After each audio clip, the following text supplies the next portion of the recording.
last day. Guy walked up to me. What was that? Today? No. Weird noise. What was that weird noise? I can't feel my legs.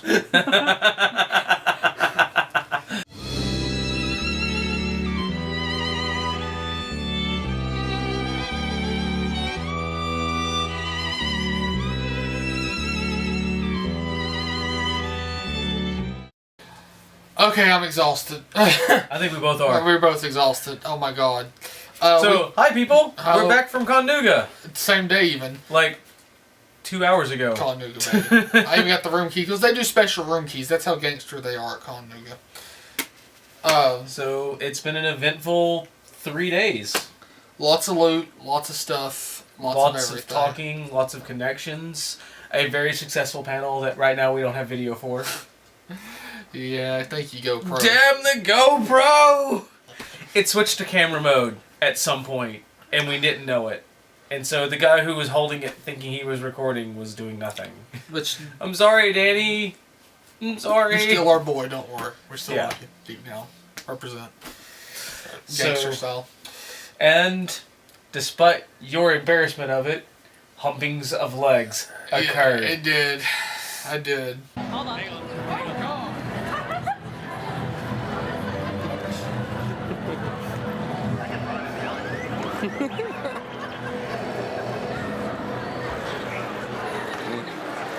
When did I see the violence?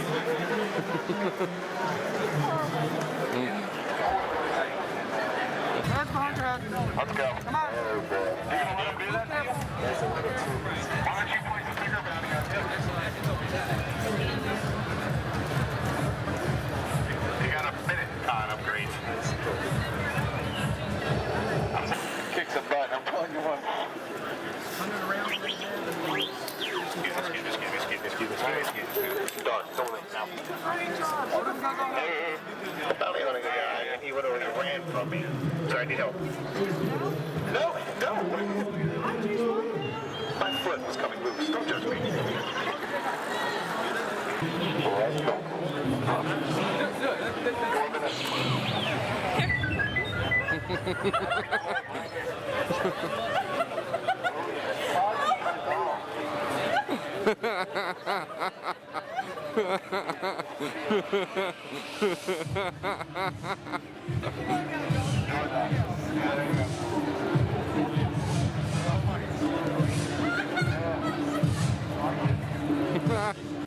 By the way, your friend Rachel is not happy she didn't get to hump your leg. I know a lot of people are, apparently. Because Derek's woman was pretty unhappy about that too, actually. I think we just embarrassed you too bad on the first run. No, I mean, it was fine. I mean, it was the Mandalorian that did it. It was. Seriously, you got humped by an R2 unit that chased you into a prison. Yeah. Chased me. It was gonna make you its prison, bitch. Yeah, but that's okay. The R2 got you know. He did get exterminated, so. No, they tried to get. They were trying to exterminate him. Exterminate! Yeah, that same R2 got chased around the dealer's den by a Dalek.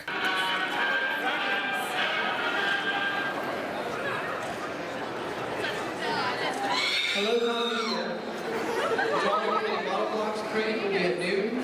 In about 15 minutes, we'll be doing the drawing at the Monoblocks. Thank you.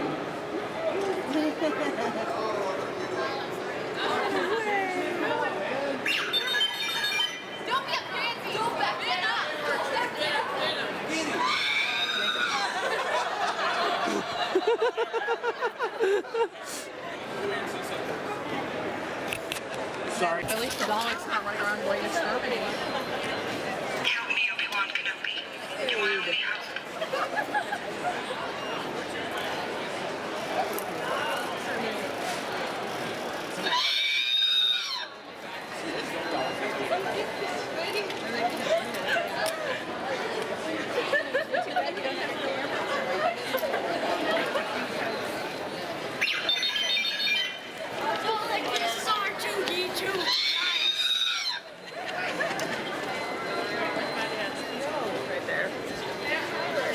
You okay, Maddie? Yeah, okay.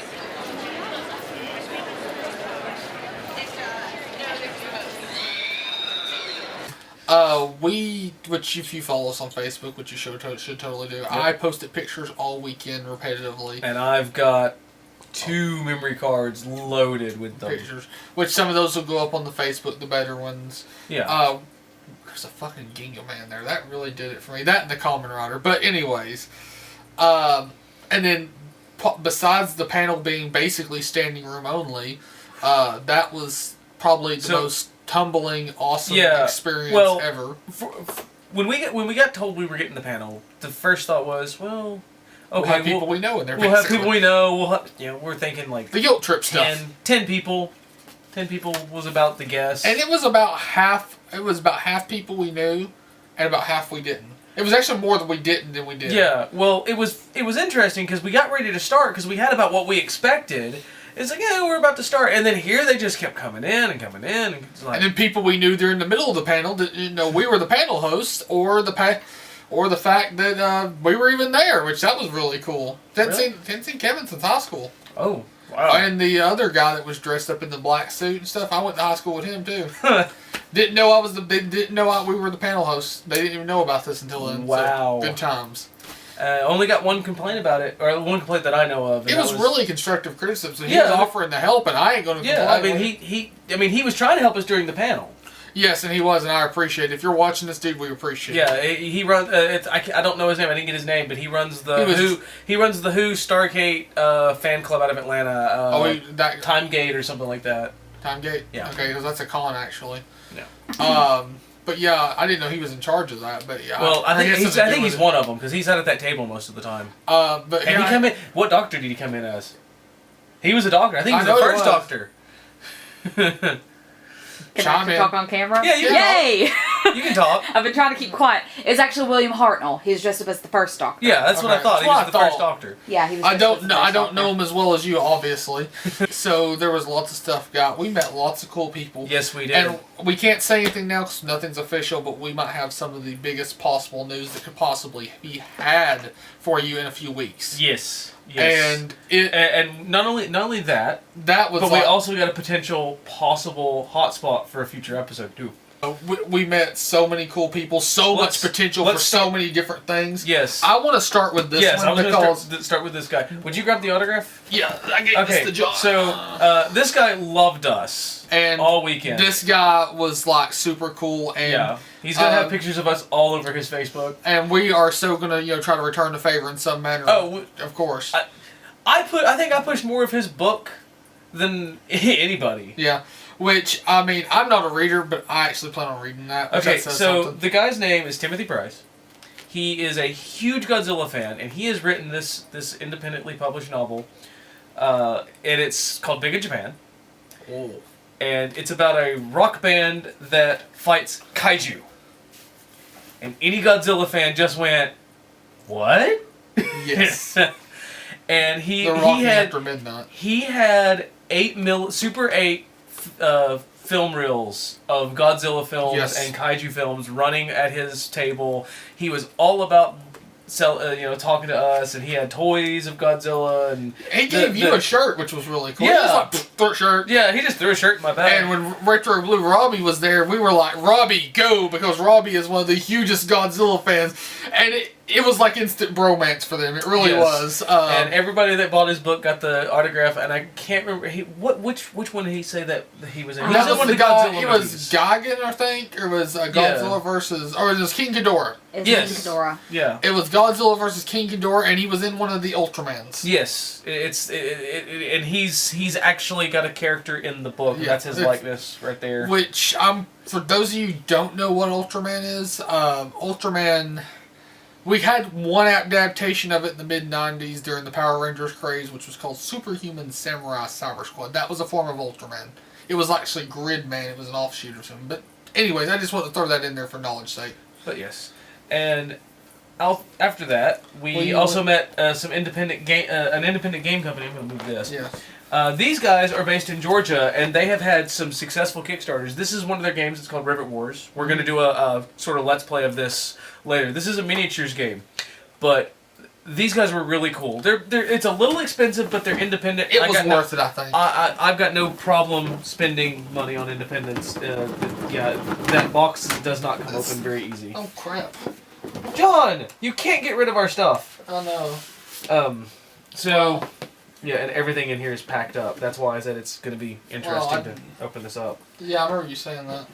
So first off, I love them for the way they package their box because Close enough. all the miniatures that go with this are in these boxes. Yeah. And these boxes slide back in. I was hoping to show one of them, but Oh, we can do that. that's why I was pulling up. We can do that. And we Right also got a special limited run thing For buying it. for from buying it there straight from them, which is basically Indiana it's Jones. basically Indiana Jones. He's called Treasure Hunter, but you can do the math. But yeah, it's a miniatures game where it's 2-player and it's real quick, and this is what the miniatures look like. That is some detail there, kids. And we were all about that, so... And it just looks fun, and it's got a sense of humor. One of the cards, because I was reading through some of the stuff, one of the cards says, "This is Marta." It's this period is period Marta. And it's your troops get like a bonus to combat damage that turn Yeah. for eating spicy food cooked by Marta. Yeah, I was like... And for someone who loves that meme, just loves this is Sparta meme, and has like the remix on my phone as a video saved. We went halfsies on that cause It just seemed it fun. was expensive, but you know what? If it is as cool as it looked, I watched them run it, and one of the guys that I know who was an author there, who loves board games, was like over there like swearing to God he had to change his underwear and begging his wife to give him $100.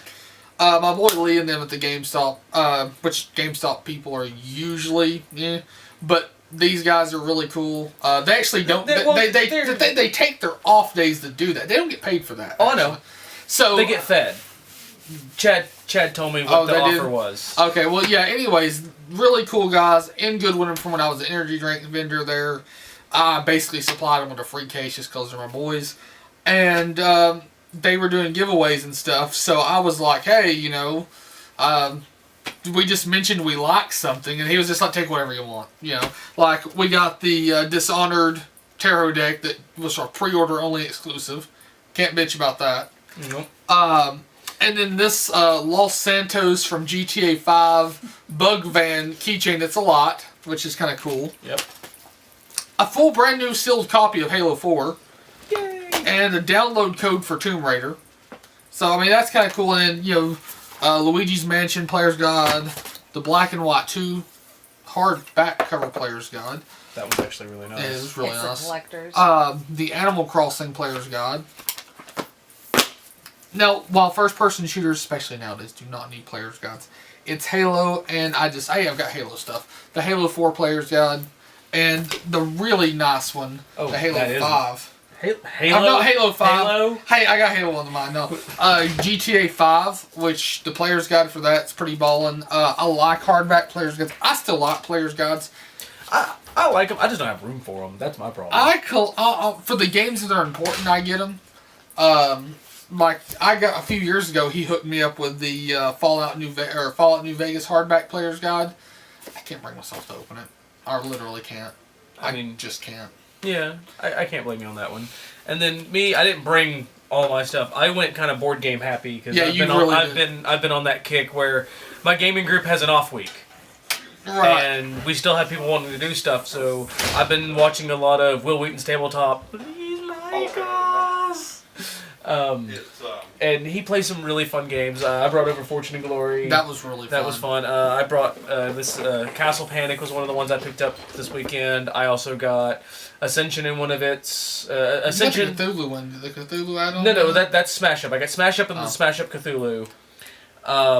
I got Ascension in its deck one of its add-ons. I got the Gloom Cthulhu edition, and Gloom is really neat. But that's one that by the time you're done playing it, everybody at the table is staring at each other weirdly because you have to come up with these morbid explanations for how you're killing these people off. So, but it's still a fun game because it's storytelling. I teabagged him to death. That's fine.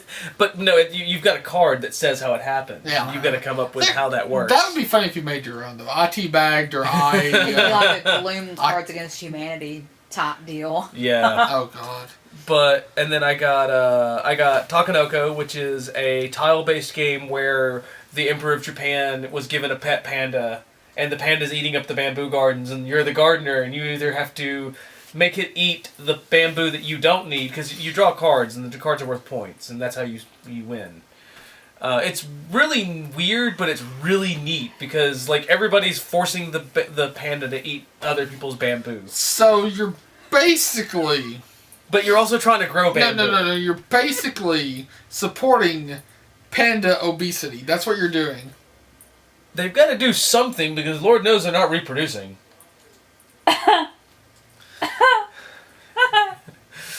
When China has to resort to forcing them to mate to keep the species from going extinct, we have a problem. The species itself has given up. Well, it's better than cheetahs. Cheetahs just get too nervous to mate. But yeah, I picked up a whole lot of board games, and so. And the other thing is we got some glasses, some of the etched glasses. I bought some from the same people years ago. I knew them from being an energy drink salesman because I basically know the vendors. Nice legendary one and a Gordon Noggin, so we'll go fight the power. But I gave the legendary one to Josh actually. Another author that was there this year. She's really, really cool. And I'm gonna plug her just because I can plug her. Kimberly S. Daniel. She writes a thing called the Valkyrie Profiles, and she is a gamer geek at heart. I showed her the first episode of the series, and she went, "You're using this song as your intro," and I went, "You're the first one to guess." Oh, that. she actually did guess. She guessed it. You lost your $5. Yes, right? I did. Right. And her husband is just as big of a gamer as she is. That was really cool. Well, you know, I mean, she was asking me to schedule time to go to other cons so that we can set up gaming groups, and that was really cool. Yeah, no, you can't diss that. No, you can't. We got stuff. We got stuff. We got lots and there of was stuff. a lot of costumes. And then, well, I was gonna say, Derek. Yeah. Yeah. I bought because I actually for the most part I spent more on other people than I did myself, which I do that anyway typically. But you got him that G1 Soundwave.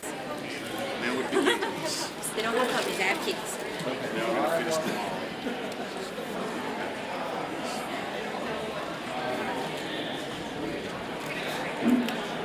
You just made someone's day. Oh, I know. You just made them life.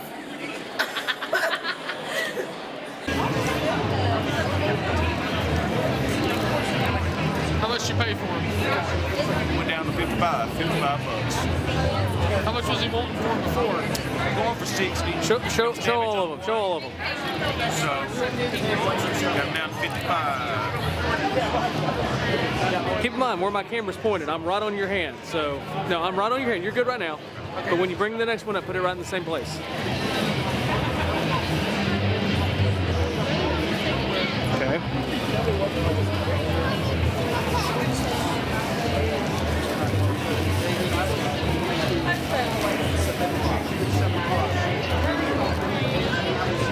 Sweet. Is the third? Yeah. That's your forte there, son.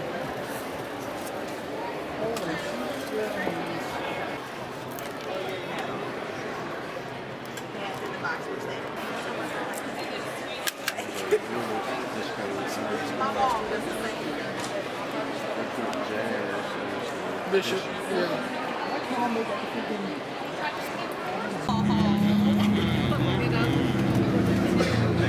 Would you like to plug your store, sir?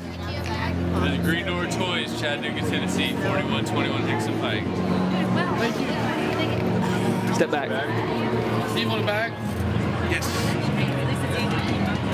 Yeah, Retro Gold, his favorite Transformer is Soundwave, and he loves some Transformers. And he had a very eventful night that night, too. Yeah, he won second place in the Drunken Big Wheels race. Which, there was a picture posted on our thing, which you can kind of slide that in there back. Yeah. But, because he was the happiest individual over that.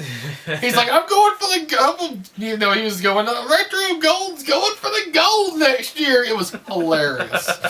But the thing is, what I understand, what happened, until they went home about 3 that morning, from what his woman said, he pushed the stuff off the bed and stopped there for about 5 to 10 minutes, and then finally curled up in the bed. That's how tired he was. It was hilarious. I did the big wheel race. Now I enjoyed that, which we've got video of that for y'all. But I get off it and I die. I actually skip my knee getting off it because I just fall the concrete and just kind of crawl and and it's just. in the video of you God, coming did of that. you just falling off the bike and just laying on the ground. Which, the con chairman himself races in that because he has his own personal big wheel called like Mean Green or something. It's a green machine. Green machine. Does he win? He did not win actually. Okay, that's good. But he was wearing a GoPro. I was sitting there looking at it and I was like, if I knew what I knew now, I'd go, that's an unreliable piece of you-know-what. Actually, the GoPro is not unreliable. You've seen it in all our episodes so far, except episode 1. But, we're not happy about that right now. Well, it's very easy to switch it between modes if you're not paying attention. Still wrestle my jimmies. What else? We thought we had the whole panel, and Danny was like, "Yeah, it recorded." And I get home and I pop it in, and it's just nothing but image files. And I went, And then what else? Robbie, I got him Space Sheriff Gavin on DVD from the bootleg guy with the Batmobile. Which Gavin, you're never gonna find something like that. It doesn't even exist even in Japan. So Gavin. There's a wonderful picture with me with a Buster Sword. Yeah. By the way, that thing is heavy. It was real metal. It was real metal. I'm sitting there going, it's foam, and he pulls it out, and he hands it to me, and oh, okay. It's like, and I'm spent. But what else? There was, and then we did get some a few vendors. There was a vendor of mine. She was a friend. I did want to plug her, so there'll be like video. Yeah, it's we did video their booth in a card because they're for their site that they're working on. She's actually at ConNooga because I was like, you should come to ConNooga at GMX. And she's like, all right.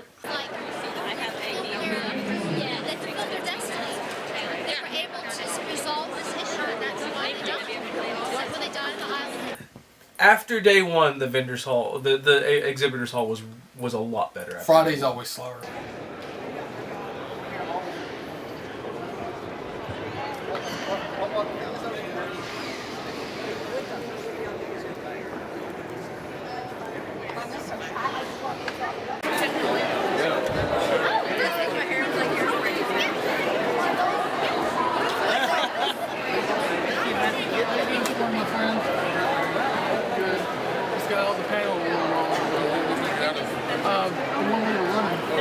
Yeah, but Friday was like atrociously slow, even compared to last year. Last year, the vendors hall or the exhibitors hall was ready. This year, there were like almost none of the authors showed up day one. So many wonderful costumes. So many enjoyable ones and otherwise, and it's just a good time. And goodness gracious, y'all, if you ever are near Chattanooga or not, you should come. And I did message Chicken. I sent him some stuff over the weekend and a few others. And he's like, oh, I maybe need that. He made it seem like he might try to come next year. I was like, yes. That's a thing. Oh, that was the other thing. I mentioned it. You can edit it where you need to. There was me and this one black guy in the Big Wheels race. And you can see it in the video clip. But we were yelling shake and bake at each other. There was Ricky Bobby references there. We tried to shake and bake while we're driving too. It was great. I almost fell off. I actually almost fell off one time because I kind of went into the current and my ass kind of slid up. So I almost went up and out. But I just take it myself back in. It was good times. Oh, that's great. Hey, I felt bad for him though, because. But anyway, that pretty much covers the weekend. So yeah, if you found us at ConNooga and because of that, let us know in the comments. Yeah, say so. Say hey, found you guys. And you should subscribe too. And you should like and share and be like, hey, these are crazy people we met at ConNooga. And they probably need therapy, but that's not the point. And you should like, favorite, subscribe, and join the Retro Rangers today.